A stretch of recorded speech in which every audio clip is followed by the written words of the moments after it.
Buonasera amici di Love Fish, con questo video iniziamo la serie della pesca spinning.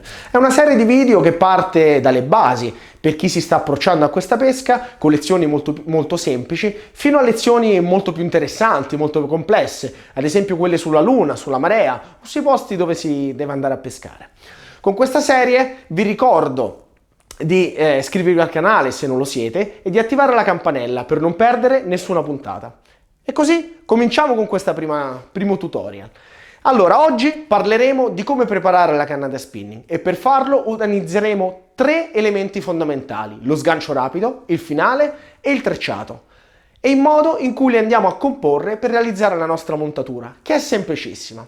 Partiamo dallo sgancio rapido. Lo sgancio rapido è fondamentale, in effetti questo ci consente di cambiare l'esca in maniera molto veloce, ma soprattutto permette all'esca di nuotare in maniera corretta. In effetti non tutte le esche sono dotate di anellino di testa e quando non c'è lo sgancio rapido è essenziale. Ho visto pescando qui e lì molti errori, tra i quali l'utilizzo di moschettoni con girella. È assolutamente sbagliato. Innanzitutto tutta questa montatura è ingombrante, quindi nell'acqua si vede e rende di molto difficoltoso il nuoto dell'esca, ma soprattutto è inutile, non serve a nulla. Lo stesso vale per il cavetto d'acciaio. Se peschiamo i pesci serra spinning non dobbiamo avere paura che mangino sul filo, perché attaccano direttamente l'esca. Per cui puliti e direttamente sgancio rapido.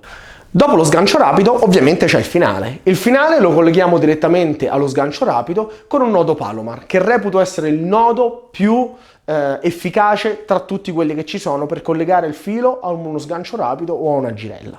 Il finale è fondamentale. Per quale motivo? Perché consente innanzitutto di rendere invisibile la parte finale del filo, quella più vicino all'esca, ma è fondamentale perché il trecciato non resiste all'abrasione così come un filo di nylon e quindi lo dobbiamo utilizzare per forza, perché nelle fasi finali il pesce può far strusciare il filo sulle rocce o può comunque interessarlo. La spigola ad esempio ha delle placche ossee molto taglienti. Senza il filo di nylon ovviamente rischieremo di perdere qualsiasi pesce.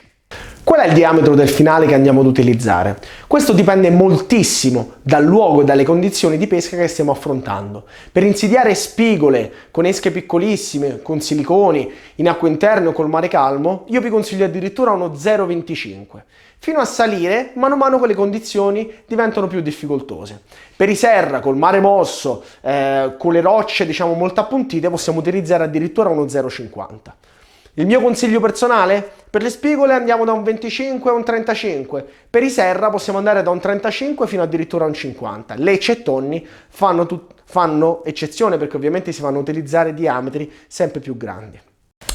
Quanto deve essere lungo il finale? Il finale deve essere lungo più o meno una bracciata, quindi dal metro al metro e mezzo. Non lo fate troppo corto, innanzitutto perché poi si vedrebbe comunque il trecciato immediatamente dopo il finale, dopo l'esca, ma soprattutto perché non vogliamo che nel lancio sia il trecciato a subire sempre lo stesso stress e potrebbe poi lasciarci sostanzialmente a piedi dopo un pochino di lanci. Quindi lasciamo scaricare la forza del lancio sul finale, che deve entrare per di 3 o 4 anelli dentro la canna. Questa è più o meno la misura corretta, 1,5 metri. Dopo il finale passiamo poi al trecciato. Il trecciato è un filo che viene utilizzato nello spinning per diverse caratteristiche. Innanzitutto è un filo rigido, quindi ci consente di sentire l'esca mentre stiamo pescando e questo è importantissimo per poter pescare al meglio.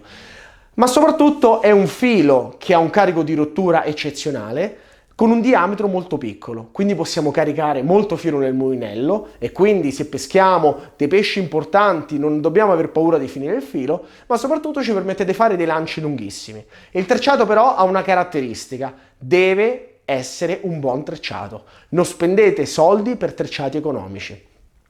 Io vi consiglio come punto di riferimento per 150 metri, che è la misura che va benissimo se state pescando le spigole, basta mettere un fondo nel mulinello e poi avvolgere sopra il trecciato, di non spendere meno di 20 euro. Per 300 metri, che utilizzo per i pesci serra o le lecce amia, non si possono spendere meno di 30 euro, altrimenti non stiamo comprando un buon prodotto. Euro più, euro meno ovviamente. Se non avete il budget, io vi consiglio di continuare ad utilizzare il nylon e aspettare finché non avete il budget corretto. perché un buon trecciato vale tutti i soldi che spendiamo. Vi posso garantire che può durare tranquillamente per 3-4 anni, mentre un trecciato cattivo tenderà ad arricciarsi, a gonfiarsi e soprattutto, diciamo, non ha il reale carico di rottura di un buon trecciato.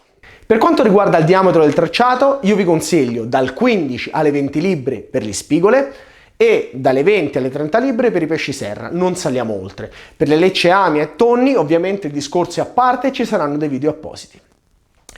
Con questo, cari amici, oggi abbiamo finito. Per riassumere vi ricordo: trecciato, un nodo con il finale che può essere benissimo il Tony Pegna, che poi vedremo in un video specifico, e infine finale di 1 metro, 1,5 metri e infine sgancio rapido direttamente collegato al finale senza alcun tipo di girella, moschettone o cavetto d'acciaio.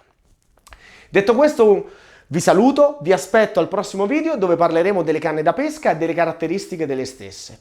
Mi raccomando, se avete domande, scrivetelo nei commenti e farò di tutto per potervi accontentare e chiarire i dubbi. Alla prossima!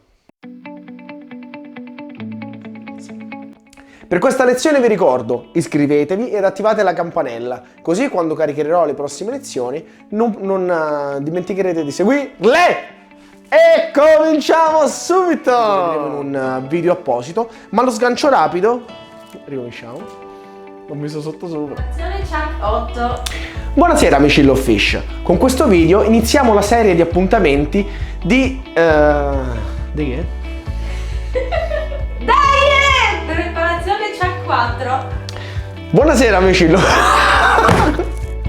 Che testa di cazzo. Prega. Dai, su.